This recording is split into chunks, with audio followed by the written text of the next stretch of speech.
So that's software development is a skill set that's in huge demand, would you say? I would say yes, yes. If saying even a little bit more precise, like it was not pretty hard for me to find a job out here, like from the start. So you could really work anywhere you wanted in the world doing that occupation. Yes, and it was actually one of my original plans, try to work on a distance, from freelancing, but again, without the proper experience, I had to find some job, which will be an office job with a team, with a strong binding with the team and all the time communications with them. So, did you have to get a work permit? Actually, no. To be totally honest with you, no. I started without proper papers.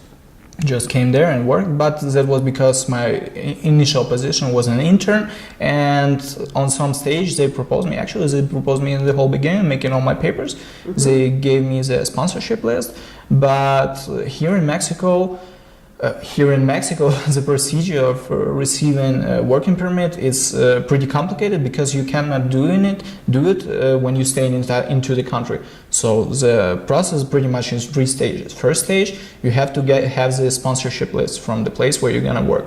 With this sponsorship list, you have to go outside of the country and go to the embassy of Mexico and have an interview out there and saying like, okay, I have the sponsorship list, I want to receive the work permission to work in Mexico. They saying to you, okay, you're good to go. And this was the second stage, you coming back to Mexico and you having the next interview out here, like, okay, I have this sponsorship list, I got this okay from your embassy, I'm ready to go. And they're like, okay, pay your fee and you're good.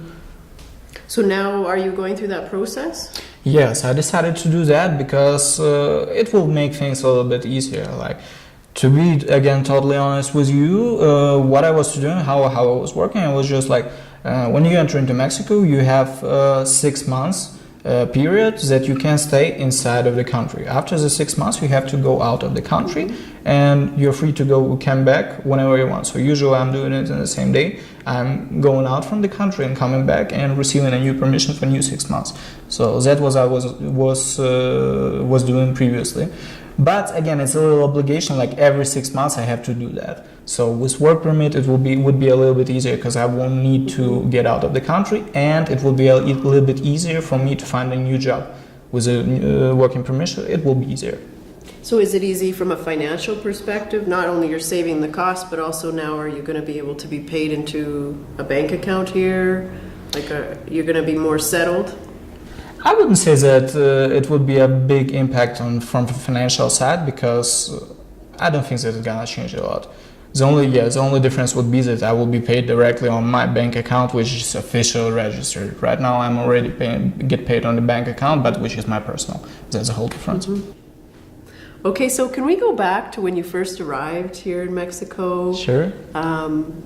How did you prepare before you came? And, maybe talk about, was it a sudden move, or like, did you decide one week and then all of a sudden you were here? Or was there like a phase that you went through to plan to be here? Well, actually it was a little bit of everything. To answer directly to your question, yes, I would say that it was some prepared move. But it was some prepared move from the perspective of going outside of the country and try to get this new experience working outside of my homeland. But exactly moving to Mexico, as I was saying before, that it was totally random and it was very fast. How everything happened, it was 2014, like mid-2014, and if you remember, it was a very strange situation back in Ukraine, all the revolution stuff. It was very strange time. It is actually still strange time. And back in the days, the decision was pretty simple, or staying out there and trying to fight for something, but which I didn't actually saw anything to believe in, or try to get a new experience and getting outside of the country. So it was pretty simple, like choose this or choose that. So I decided to choose the second one. Not that I'm ashamed of it or I'm proud of it. It's just like, it was simple as I just make a decision. Mm-hmm. So yeah, and I just started to looking for the opportunities outside. And I was registered in several programs here and there. And one of the programs was, it's called ISEC. It's an international program which was initiated after the World War II. Everywhere around the world, there was a big lack of professionals, specialists in their areas. So I believe it was worldwide. They started this program exactly to exchange graduates, specialists around the world and see new opportunities for them. So it's still active, and I took part in that, and as well as with something else. And yeah, the proposition to come to Mexico came from me out from there. The guys contacted me from Mexico. It was Ciudad Juarez, city of Juarez. So what were you doing in Ciudad Juarez? In Ciudad Juarez, I was invited to one of the numerous plants. It's actually, Ciudad Juarez is a big city. It's called Ciudad de Maquiladoras, which means city of plants. And they got all type of productions out there. They got like, I don't know, 1,000 plants probably, and everybody's involved in that in one or another way. So I was working on one of them, and the plant of mine that was specialized on producing automotive harnesses. So what it is when you produce a new car, you have the front lights, back lights, you have your conditioner, air conditioner, you have your windshield cleaner, everything. And all of these things is controlled by electricity. Yeah? And they don't do it like, okay, let's connect this one to this one wire, this one to this one. No. So this is a big bunch of connected together wires. Whenever a new car is produced, they just take in this bunch of wires connected all together, the one which was produced in my plant, and you just pop in, like connect it, and everything is connected up together. And my role out there, I was in logistic department. I was there in logistic department. How long were you doing that for? I was patient enough to do it for 8 months. 8 months? 8 months, but it was very boring actually. Boring? Yes, in Ciudad Juarez? It was incredibly boring. I mean, like getting out in the morning, going to those little office space and making some reports about the reports. It was not actually the things that I was looking for. But it was well paid, it got a good perspective.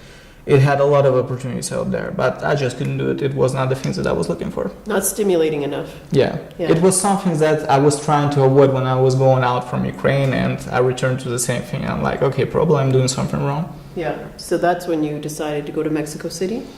No. No? Where'd you go after that? That stage was like, I decided to, okay, since I'm here, I'm in Mexico, let's try to live a dream. I was dreaming about, a long time before, living on the coast of the ocean. And why not? Yeah, we're in Mexico. This is the most beautiful beaches in the world out here. And yeah, I moved to a tropical island. It was in the state of Campeche.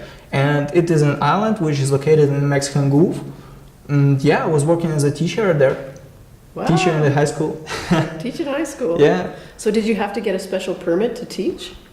I was again continuing with the ISEC, but in order to get exactly that job, I had to pass some certifications, and with that certifications, I was allowed to teach kids. So did you take TESOL or any of those special? Mm-hmm. Okay. Yeah. So do you have any advice for people that might want to teach in Mexico? The main advice, actually not about the teachers, but for anyone, it will be everything is doable and pretty much doable out here. So what about if they have certifications from somewhere else? Do they have to legalize them before they come?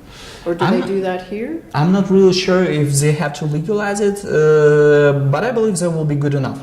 The paper, if they have some permissions, if they have some certificates, they're valid out here.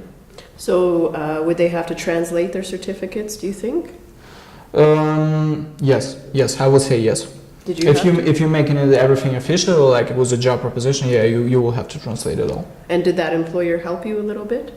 The thing was that I didn't have any initial documents which I have to translate, so I made everything out new, and it was already in Spanish.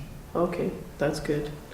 Okay, and after Campeche, then where was your adventure?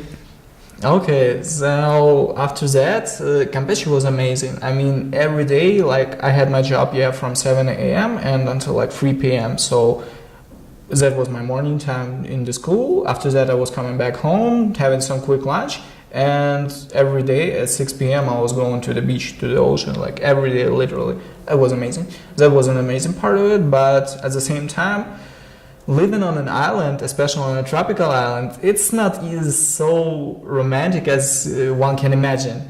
Because, well, it have a lot of specific, let's be sure that here you won't be able to do it for a long time. Only in the case if you earning some good money out there. Otherwise, just living in a bungalow is not so cool.